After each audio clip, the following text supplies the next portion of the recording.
Good morning, friends. Welcome back to another episode of GM Philosophy in the Morning. I'm the GM Philosopher, and today we're talking about calendars in your D&D game. Calendars, months, moon cycles, constellations, even weather patterns associated with different seasons. How do you keep things straight in your game? How do you create a calendar or find a calendar that'll actually work with your homebrew world, that you can modify yourself, that you can create, that'll allow you to basically know what is what, how to keep track of kind of complicated things like lunar cycles and whatnot. These things are kind of important to D&D games, to TTRPGs, because they might have pretty significant effects over magic in the world. There are also things like celebrations and festivals. There might be things like planetary alignments. Just pulling these things out of your hat when the session drops can be a little bit weird. The players might be like, well, why didn't we know this was coming up? I have a lot of arcana knowledge. I should have known this was coming up. It's best for immersion when we build these things into the world state. But if you're anything like me, you know that building this out is actually pretty labor intensive and it can be a lot to track. So in this video, I'm going to give you not only my fantasy calendar that I have created for my worlds, and this is a pretty basic thing, and this is the template I use all the time. Now, I've changed it from world state to world state. I've put in different names and such, but basically I'm going to show you exactly how I've laid it out and how I track it, like how I keep track of things like lunar cycles, constellations, the weather in the month, what it's supposed to be, etc. All those different things. Also, of course, how many days there are in a year, tracking months, naming the months, all of it. I'm going to show you how I do all of it, and I lay it out in a very simple document that I can kind of easily reference to basically figure out what's going on any given day. And I'm also going to give you my system for how I actually track this when I do a good job of it. I will admit I'm not the best at this, and in 2025, one of my goals is to get better at it. So anyway, no time like the present to talk about this, so let's dive in. Now, in order to show you this, I laid this all out in a PDF, and this is basically the calendar that I use. Granted, the names are slightly different, and I put this together actually so that you could grab this if you want. Now, I'm going to show you how I lay this out, but if you want to just buy this PDF that I put together, I have it on my personal bookstore for just $3. It's a pretty simple PDF. It is, how many pages? 23 pages long, and it's a whole calendar system. So I'm going to go through it. Like I said, there's a link in the description. You can buy this as a PDF download. Very simple. It's just the information. Grab it, and it's very printer friendly. You could print it out and have it, and you could even reflavor it if you'd like for your own world state. But I'm going to take you through it and show you how I organize my calendar system. So basically what we have here is the table of contents. And I've got a number of things in here. There's the basics of the fantasy calendar. There's the tracking, the moon phases, assumptions, starting points about moon phases, full moon schedule, and then monthly highlights of moon prominence. That's pretty important. Using the moon zodiac in your game. I have a little information about that. Festivals and holidays. Weather roll tables by month, and then how to use this almanac. Is basically what this is. It's kind of like an almanac. But anyway, so part one is the basics of the fantasy calendar. So the basics here are this. I set up my year length to be 300 days, months, 10 in total, each 30 days long. Seasons, spring, summer, autumn, and winter. And then I kind of break these up with the months as such. I've named the months here.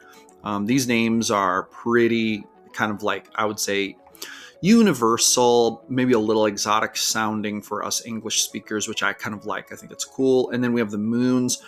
In this version of this, I have 3 moons. These each have a unique cycle. And at first, this can seem kind of daunting to track, but you're going to see further along how I actually organize this so that you can check it really easily every time you sit down to play. And then, of course, when the days change in-game, you can very quickly reference what's going on as far as the lunar cycles go.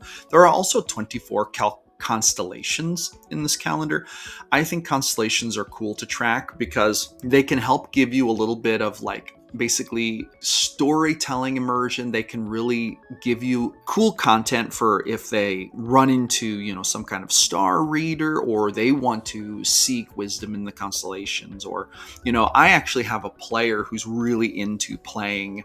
They're an astronomer, they're a wizard, they like to watch the planets and the stars, they look for alignments, and then they track like the holidays and the solstice and all that. So I've kind of gotten into the habit of caring about these things a lot more, but having constellations in your game that actually matter. And one thing you can do is you can attribute these to different deities in your game, which I think is really, really cool. I actually have a constellation system for my own game that's based on deities that me and my players have created through the years.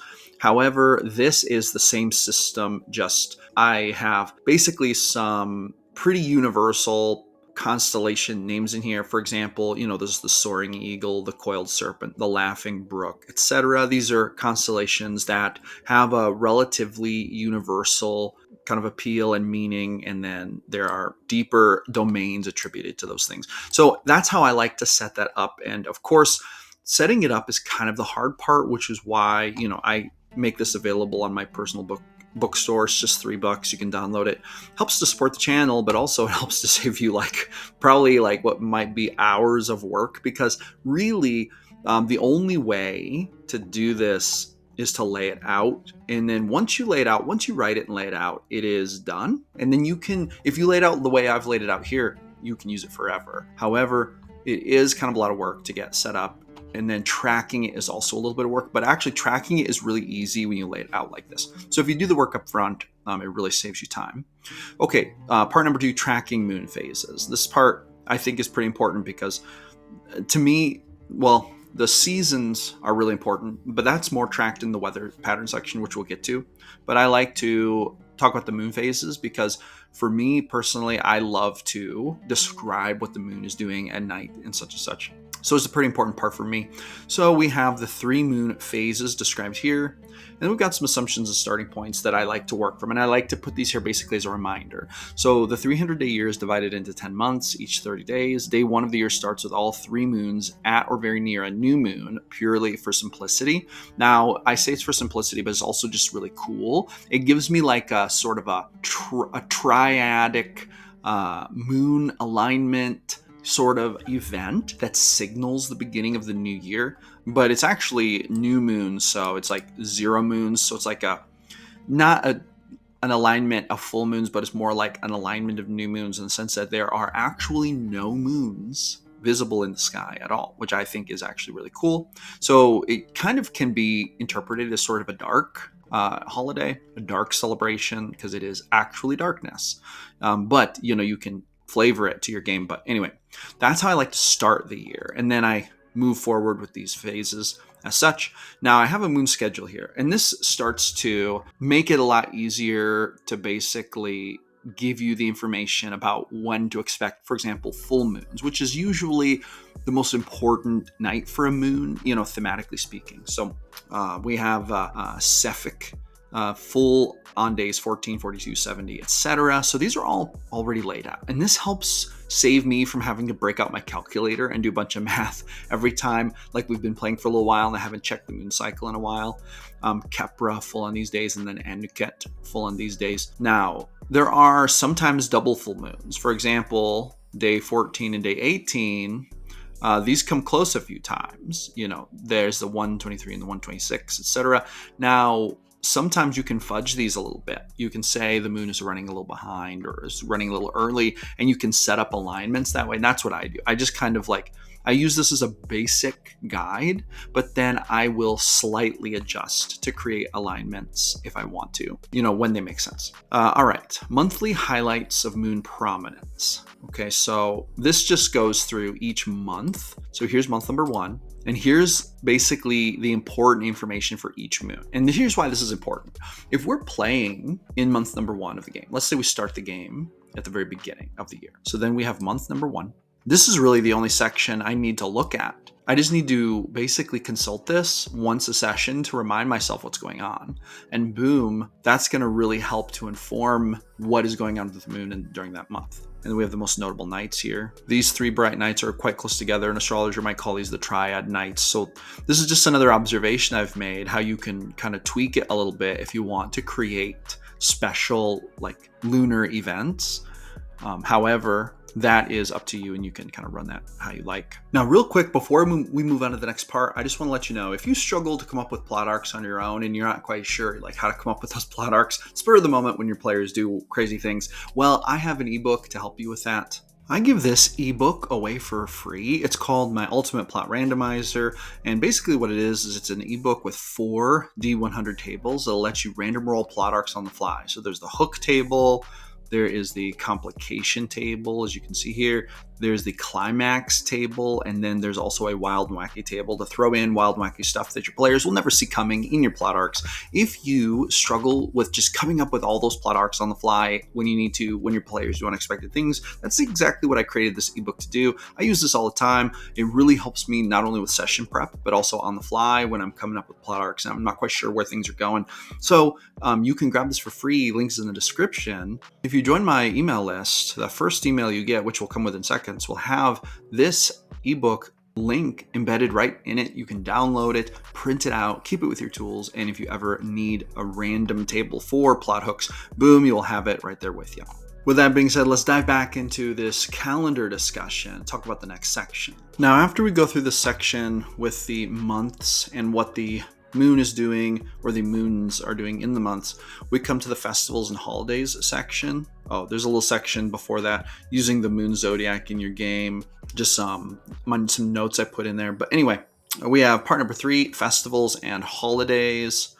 So these are just some like festivals and holidays that I put in here, and these are very similar to the ones I use in my world. In fact, these were sort of like, this template is the basics from where I pull the holidays for my world. My holidays are slightly different because they reference events that happened like eons ago in my world because of things my players did. So that's like kind of personal. You can probably adjust your calendar. You will likely adjust your calendar as you move forward with holidays that are special to your game world, especially if you're running like a big homebrew world state and you run in it for years and years. But with that being said, this is a great place to start, and you can just grab this and you can even just, take these as a starting point, add to them, make notes as you go, etc. So just 2 different festivals and holidays per month, and then what days they're on so you can remember it. And then we have the weather roll tables by month, and this is probably one of the handiest things about this particular ebook, and I use these all the time. So every month is going to have slightly different weather needs, and I used to roll all my weather using like DMG. The problem with the DMG though is it doesn't take the season or the world state into account. So I have these weather roll tables, D20 based, and they are specific to each month. So for example, month number 1 is early spring, so the weather is appropriate to that. Month number 2, late spring, so the table is appropriate to that. And then of course you can feel free to adjust for your climate or region, and you can also roll sometimes twice a day, if the weather is going to change midday or something like that. So anyway, that's how I lay out my weather patterns. And this makes it really easy because let's just say we're playing in month 7, it's mid-autumn. Well, I can come right to this part and roll on it. I don't have to kind of think to myself every single time, okay, like what would it be in mid-autumn? Like what would be the weather patterns, etc. I kind of have it already set up for that. So anyway, it's pretty cool. And that takes us to part 5, using this almanac in your game. And so basically I have, just some notes here. Seasonal flavor, adjust festivals, weather, moon alignments to add seasonal drama and adventure hooks. There are constellation elements. Have NPCs mention the rising or falling of specific constellations to foreshadow events. I really like to do that. The moon cycles can give you unique lunar lore. Perhaps certain spells are stronger, or certain creatures roam more frequently when specific moons are full.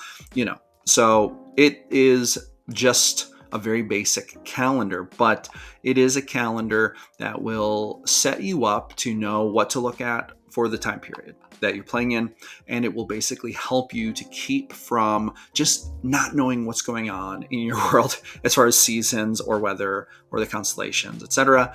And like I said, the hard part of this is setting it up, in my opinion.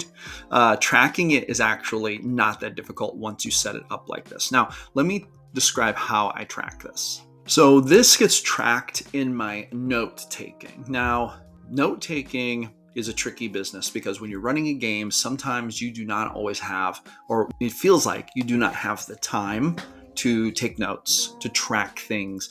With that being said, there are two solutions to this I've come up with. Number one, you can find yourself a note taker in your group. You can give them inspiration in every few sessions. You can give them a magic item in game, and you can enlist their help to keep track notes. This is one way. This is my favorite way. I was very, very, very lucky to have an awesome note taker at my table until they had to their work schedule change. So now they do not come to gaming, which is very unfortunate. But when they come back, I'm sure they will resume when the schedule changes again. In the meantime, I've been tracking notes, and here's the best way to do this. I'm always reminding myself to give my players room to role play with each other. I like to encourage them to role play with each other and to do things of their own volition. And this means I like to provide them with some empty space. I try to kind of, sometimes just pull back and not do a whole lot of talking, letting them do most of the talking. During these moments, I'm furiously typing to try to keep my notes. And these are notes that I keep. I keep notes about what's going on, like names of NPCs, general overarching notes about what the party is doing. But I also keep calendar notes, or at least I should. I don't always do it, but this is how I do it when I'm doing it really well. And mostly for me, it's a remembering to do it thing. I just get caught up in the game and forget to do it sometimes. But if you can remember to do it, this is the best way to do it. Every time the day changes, just make a note. Day 3, day 4, make it according to your calendar. So it's day 4 according to your calendar, not according to the adventure or according to how many times you've played together. So I label the session. I call it session 1 or session 2. Then I name the session. And when I name the sessions, I always announce the names at the beginning of the session, and they always have a little clue about what might be in the session. Sometimes that goes really off the rails, but that's the intent. I try to give a little clue and make it kind of funny sometimes. Then we have what day, according to the calendar, it is. Then I roll for things like weather. If it wasn't determined previously, boom. I will also observe to myself and make notes of what the lunar situation is like right now. Probably nothing notable. I don't really even bring it up unless there's a really notable thing, or unless the players are looking at it. Like if there's going to be a full moon or a new moon, I might bring that up to the players. But generally speaking, I'm not going to really bring that up unless they specifically look for it. I'm also going to track which constellations are prominent and which ones are kind of rising or receding, which you can tell because the ones that were prominent are now receding. The ones that will be prominent next are ascending. That's kind of how that works. So we keep track of that, and I just make note of it. Sometimes I'll even make myself a note that there should be a personal plot arc for a player character who maybe matches that constellation or something like that. And then I will just keep my notes, and every time the day changes, I'll just make a note of that. And then between sessions, when I do my prep work, I can revisit things like the Lunar Cycles. I can see when upcoming festivals and holidays will be, try to make those correspond with what the players might be doing during that time. Try to plan ahead to maybe festival themed sessions, etc. Players may not want to take part in those things, so you can actually talk to your players about that. They may not care about the festival so-and-so at the little village they're passing through. They may just want to get on to the rest of the adventure. But at least if you see it coming, you can put little seeds in there and you can kind of plan it out. And that really helps your world feel like living and breathing, as opposed to them just showing up at a village and then never hearing that there was going to be any kind of holiday. And then you just say, oh, it's the big holiday. It's why weren't we thinking about this for the last month? Well, their characters didn't know. Their characters didn't know because you as the GM didn't tell them about it, because you didn't know about it, right? And that hurts immersion. And so that's what this helps to facilitate. And that is how I use basically my note-taking process to help me track my calendar process, which is made very easy if I lay out my calendar ahead of time. With that being said, I do have one more thing I want to talk about, which doesn't directly have much to do with the calendar, but it is a cool thing I've been thinking about. I've been thinking about D&D maps. Now, I have looked at a lot of different map products. I've bought and used a lot of different map products. But lately, I've been really looking at the D&D Tactical Maps reincarnated product from Wizards of the Coast. And let me just tell you about this for a minute. This is basically an accessory pack. It comes with basically 10 21 by 30 sheets that are maps on both sides. So there are 20 maps in total. It's a collection of beautifully rendered, full-color, tactical poster maps that are pretty neutral in the sense that you could use them in really any type of adventure. They have a range of different varieties of different types of terrain. You can use wet erase and dry erase pens on them, which is pretty cool. They have grids on them. Locations are taken from 3rd and 4th edition adventures, but they're still generic, so they can be used for any new setting. Personally, I think that these maps look amazing, and if you want to look a little closer and get like a better idea of what they look like, I don't want to just like flash them up on screen because it might violate terms of service. With that being said, I'm a qualified Amazon affiliate. I have a link to the Amazon listing of this product down in the description. If you click on that link and then you make a purchase, I may earn a very small commission at no additional cost to you, which will help to go to support the channel, which I really appreciate, and that's awesome. But at the very least, click through and take a look at the Dungeons & Dragons Tactical Maps Reincarnated set. I think it looks really awesome, and hint, hint, I actually may order this because it's priced really affordably, and when it comes to awesome maps, you just cannot have enough awesome maps, am I right? And for me, printing out battle maps is kind of getting to be a bit of a pain. I used to print them all out myself and then try to keep them, but alas, my life is very busy, so ordering stuff like this actually really helps me to cut down on game prep and put my energy back into things that are a little bit more difficult to find online. Things like a calendar and weather pattern random tables. With that being said, that is going to be a wrap for today. Thank you so much for coming back for another episode of GM Philosophy in the Morning.